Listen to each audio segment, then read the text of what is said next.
জরিমানা আরোপ করতে পারে, সেটা আগে সর্বোচ্চ 1 লাখ করা হয়। এবং এমনও যদি সিদ্ধান্ত নিতে পারে যে গেজেট নোটিফিকেশনের মাধ্যমে প্রার্থীটা বাতিল করতে পারে। সেই ক্ষমতা অলরেডি আরপিওতে দেওয়া আছে।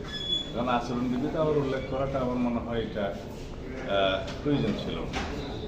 আর অন্যান্য যে সমস্ত বিষয় সেটা আমার নজরে আসেনি, যেগুলো আলাপ আলোচনা করে সামাজিক যোগাযোগ মাধ্যমে বাকি বিষয়গুলো এখন যেহেতু এটা খসড়া আচরণবিধি ওনারা চেয়েছেন, সেটা ওয়েবসাইট সম্ভবত প্রকাশ করবে।